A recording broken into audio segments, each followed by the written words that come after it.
Hey, what's up? It's Tati back with another review of AEW Rampage. Oh my god, I just want to talk about the main event so bad, but let's talk about the stuff that happened first. First match of the night, we had trios action with the Lucha Brothers and El Hijo de Vikingo versus Powerhouse Hobbs, QT, and Aaron Solo. Now, for whatever reason, I kind of thought this was all going to be about the Lucha Brothers and Vikingo and them looking good. But to be honest, QT's team looked so good in this match. And it felt like, I wouldn't say like, it didn't feel like they had the jobbers feel in this match. And I love this, where everybody had really great chemistry. I mean, the heel team is also looking as good as the babyface team. So I really appreciated this with this match, because usually when it comes to QT and friends, they don't look so great. And especially with Powerhouse Hobbs losing the TNT title, I was afraid that this match will like put him down a couple of more notches. But that wasn't the case. It was actually really great match, great way to open the show. Had we had this match on another night, this could have also be a main event match too. But since, we had that thing going on with the Firm and Matt Hardy's team, there was just no way that this would have been the main event. Either way, everybody had really great chemistry and everyone looked good here. The only thing I'm concerned about here is Powerhouse Hobbs not being a singles competitor anymore. I'm not sure that's where they're going with it, but I feel like they're dropping the ball with that. Either way, everybody looked good here. Do have a complaint. Not everybody likes the whole Lucha Libre style. I actually do. I don't mind it. However, what I'm realizing is that when El Hijo de Vikingo has matches where, he's in like trios or tag or whatnot, I feel like he's a bit more messy. When he does solo, things seems to flow so much better. When it's just a one-on-one contest with another opponent, I just feel like he's way more grounded that way. Maybe he's more used to singles matches. But when he has, multiple opponents in the ring, I just feel like a lot of things come off sloppy. That's my only complaint with this match.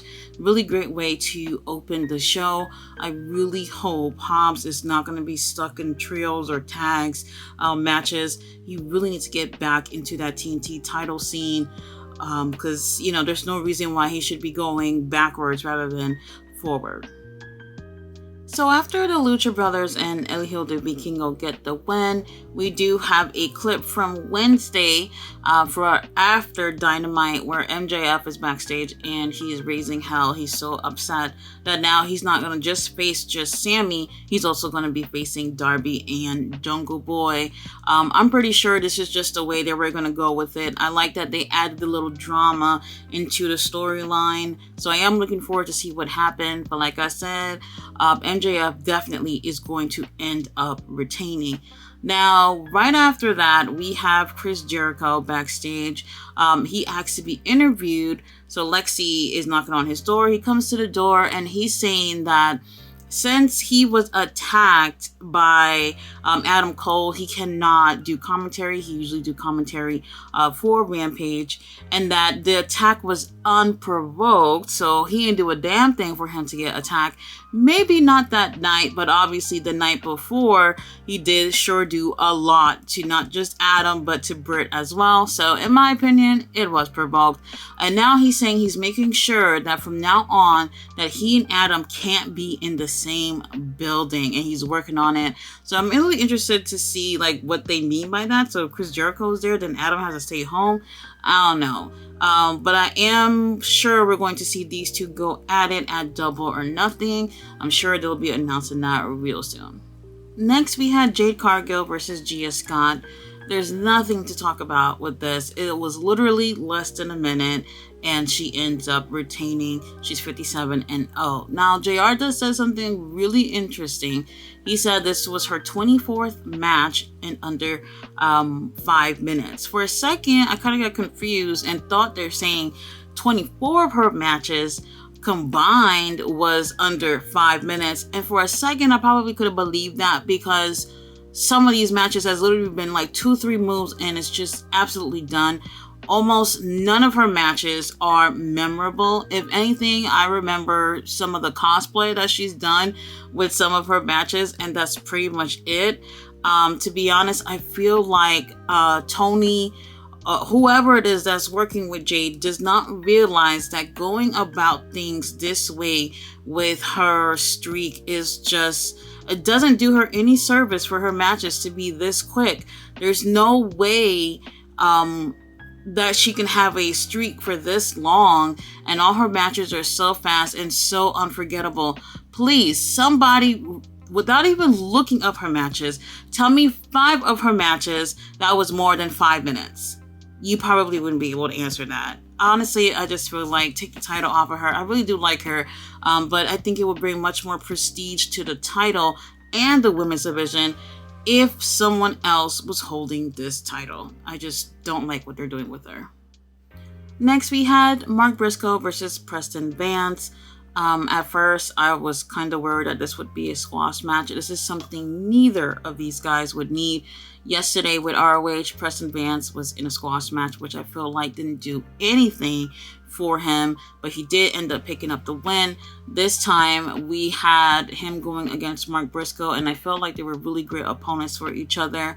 I'm pretty sure they've never had a match together, but their chemistry was pretty decent. Now, I really do feel like we really got to see the Mark Briscoe that we normally see with this. Lately, we've been seeing him with trios actions and just hanging around with Jay Lethal and friends, and I don't feel like the storyline itself is a good storyline for him at this point of his career. So I'm hoping we get right back on track with Mark Briscoe, just focusing on being a singles competitor. I just feel like the storyline's a little bit too weird for him. But either way, both these guys worked really well in the ring. And finally, we were able to see, I think, Mark looking more comfortable with doing what he does in the ring. Yes, we do see more of a hardcore side of him when he was with his brother, but this time things were a little bit more tamed, and we did get to see some really crazy spots, like him doing a senton to Preston, who's sitting on a chair outside the ring, and I kept hoping, Preston, please don't move, because that would be really, really nasty if he would have hit the chair. Either way, I really did enjoy them. Preston was being really annoying to his family that were ringside, so his kids had signs for Mark, and he snatched them up and ripped them up or whatnot, and the kids are yelling. I really like the fact that we get to see his family ringside or whatnot. This definitely would give a lot of support to him. Obviously, his kids are used to him being a wrestler, so I do think that helped for him to have family and friends ringside, especially during this difficult time for him. But I really did enjoy this match, and I do think this match made both of these guys look really, really good, and I think we're hopefully going the right way with Mark Briscoe back into the singles scene. But I kind of wish we would see him more on ROH. Like I said, I kind of hope they start separating people and put certain people strictly on either ROH or AEW, and only switch them around every once in a while. I don't like how the booking seem to be all over the place. Like Preston looks good on ROH, but not on AEW, and it's just a little bit weird. Either way, Mark takes the win with a Jay Driller, and his friends and family come in the ring and celebrate with him, and that is so heartwarming to see. Let's get Mark Briscoe back on track. So now we have a interview with Lexi and Dustin Rhodes. He's talking about on May 17th, they're going to be in Austin, Texas, and anything could happen in his backyard in Texas. Now, while he's saying that, then here comes Brian Cage with Prince Nana, who attacks him, and then Swerve Strickland comes out and basically saying, hey, we're going to see you on May 17th. Now, I liked how they looked here. They look a little bit more menacing. Once again, it's just Brian and not the other members of the embassy. It is what it is with that. I'm not even gonna address it. But then Keith Lee comes out, basically strolling, not even putting much effort to help Dustin, in my opinion. I don't know where they're going with this. To me, I kind of feel like they're a little bit of an odd fit with each other. They're both really great wrestlers, though. Not sure where they're going with the storyline, but I just want to see Swerve and Keith Lee only in the match. Maybe we might see some trios or another tag match with these guys. I don't know where they're going with it, but I kind of hope they spice it up. So before I go into the main event, just want to talk about real quick the matches for Dynamite next week. We do have Orange Cassidy versus Daniel Garcia for the International Championship. I'm pretty sure that's going to be the first match of the night. We have, we're going to be hearing from Christian, and FTR is going to respond about if Jay and Jeff will have a title shot for the AEW tag team titles. And then we have Rey Fenix versus Claudio. So the weird thing about this is that if Claudio wins, then Claudio has a future shot at the tag titles. If Rey wins, then Rey has a future shot at the ROH World Championship title. And I don't really know where they're going with this, but if Claudio wins, then he's definitely going to choose one of the BCC members to be a partner with him, more likely Wheeler Yuta, to go against Rey and his brother. And the thing is I'd rather Claudio win, because right now we're not really seeing anything going on with the ROH titles. So I would rather see that, because I think it would be better for ROH with that. Now we have a no holds barred match with Anna Jay and Julia Hart. I did not like their match that they had a couple of weeks back on Rampage, so hopefully the no holds barred thing makes it a little bit better. And also we have Kenny Omega versus Jon Moxley in a steel cage match. That's going to be so good. Now, weird match that we got going on for the trios title is House of Black versus Bandito and the Best Friends. What the hell, the Acclaimed won last week? Like, what was that? Not last week, on Wednesday. I thought that them winning was a title shot to the trio title with the House of Black, and it doesn't seem to be the case. So now we're going to see Bandito and the Best Friends go against House of Black. It feels a little bit weird. Anyway, let's get into the firm deletion. Alright, y'all, main event time. I have not laughed so much watching wrestling in a really long time. Now, we don't usually get cinematic type matches. To me, I think that it doesn't work for every story, only certain stories. And I was kind of concerned if this will be one of those times where it's like, it's not really working out with this particular story. But I enjoyed this so much. I loved it. I loved how everything played out. It was great. Now, if you're over here looking for like Ricky Steamboat versus Randy Savage type of moment, you're not going to enjoy this match. Sometimes you just got to not take wrestling seriously and just have fun with it. And this is one of those moments where you can truly enjoy wrestling and comedy at the same time. And I think they did a really good job with this. We start off with the firm pulling up to Matt Hardy's house.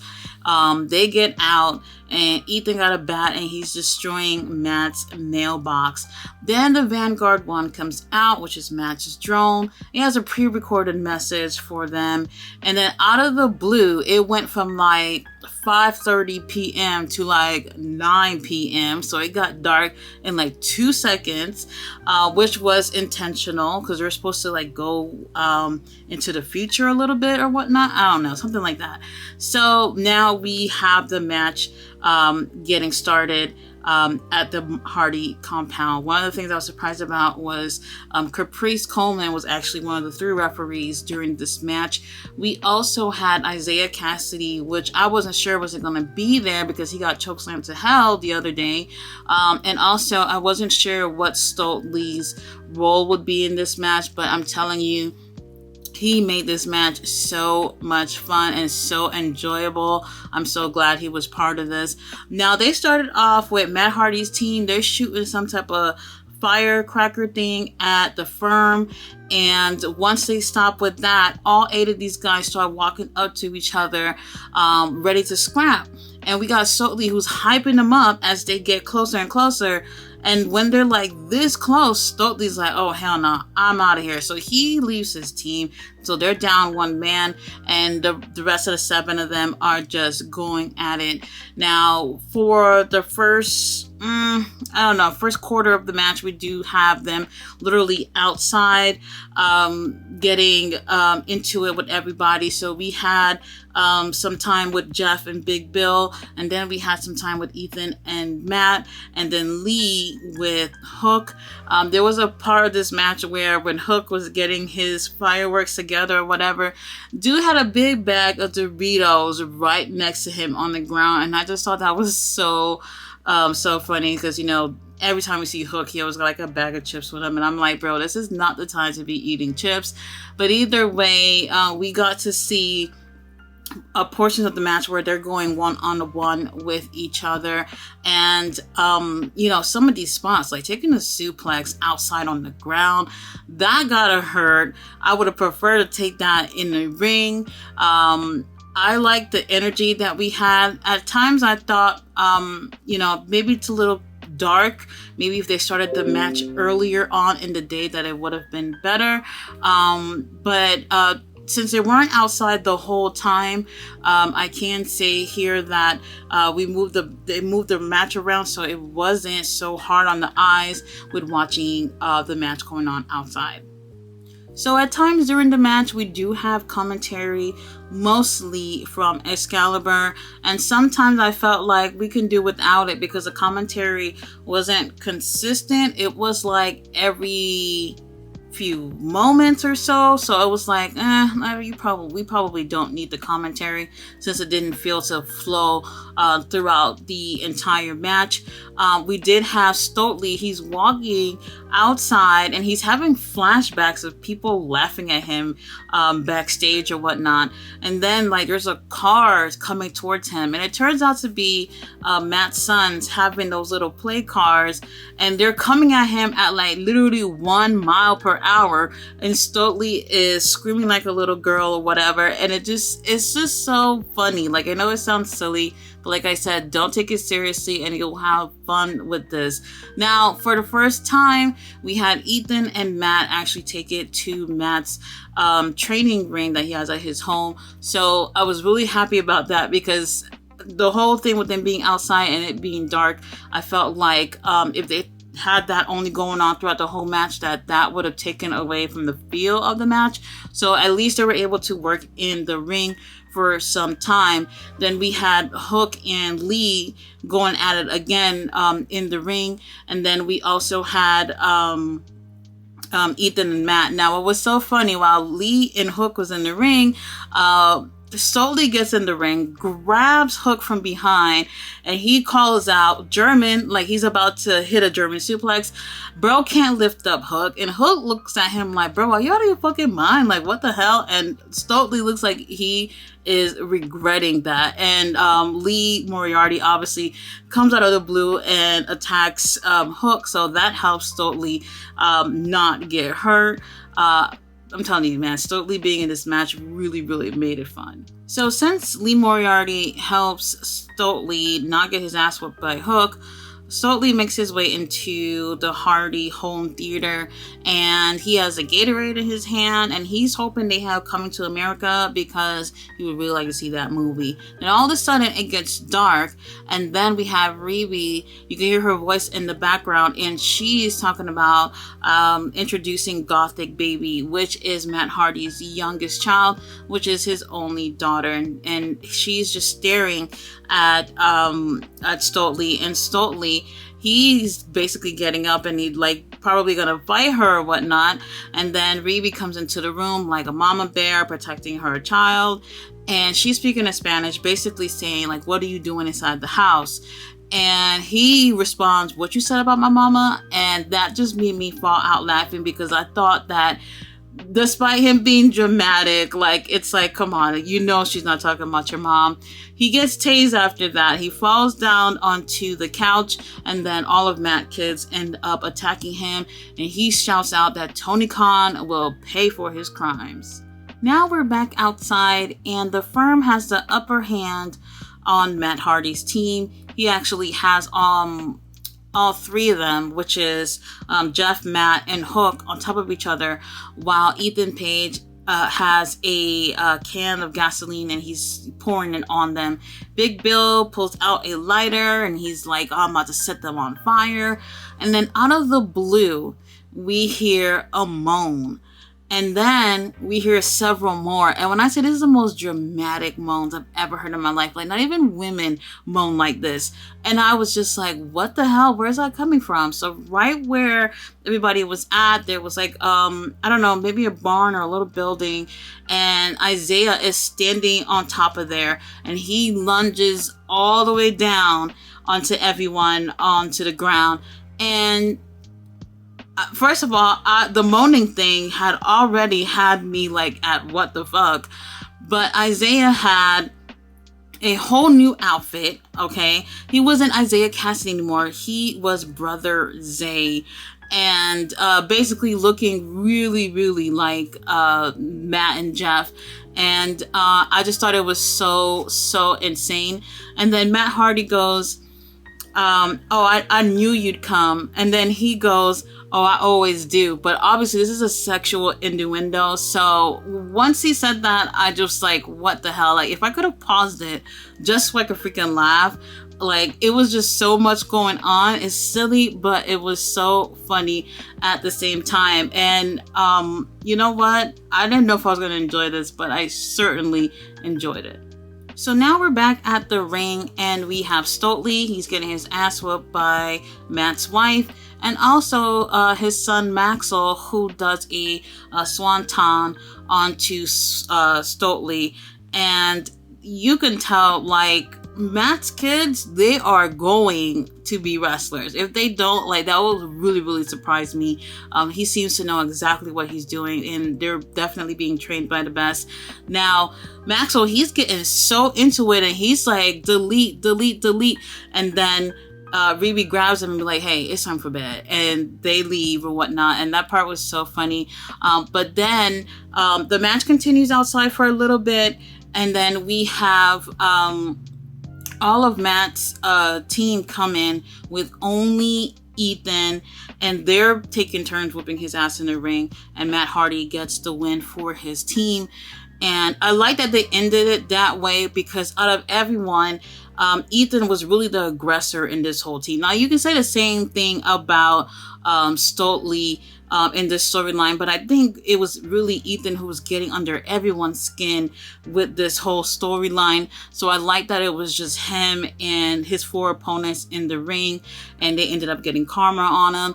And right after that match, Jeff leaves the ring. He goes outside. He burns a symbol into the dirt and lights it on fire. Then his team comes out and they're celebrating with him. And I just love that visual. Like I said, this was so fun. If you're not going to take it seriously, you're definitely going to enjoy this match. There's definitely a lot of laughs in this. I really hope we get to see cinematic matches more often. This is not something I think should be done often, but I would like to see at least another one or two this year from AEW, with under different circumstances. And with seeing this, I kind of was like, damn, I would love to see AEW do like skits with their wrestler, like cinematic skits with their wrestlers, just for fun, for the fans to enjoy the wrestlers in different types of way. Like, I don't mind cheesy acting when it comes to wrestling or whatnot. And, you know, I think that they did a really great job with this. Matt Hardy is definitely no stranger to these type of matches, but I think everyone involved did a really great job. I actually watched it 3 times, and I wish before the 3rd time that I watched it, that I knew that there was an extended version. I didn't get a chance to see it, but probably tomorrow I'll take a look at the extended version because it runs much longer than the actual match. The only complaint I have with this was a complaint that I've made before, which is when it's a main event, I feel like they shouldn't have picture-in-picture. I do think the picture-in-picture with this match took away from the visual of the match. But I feel like when it comes to main event, they need to take away picture-in-picture because I think it takes away the focus from the match. That's my only complaint. They did a really great job with this. This was so much fun. If you want a good laugh, go check this out. Guys, thanks for watching my review. I will be back next week with Dynamite. Thanks for watching.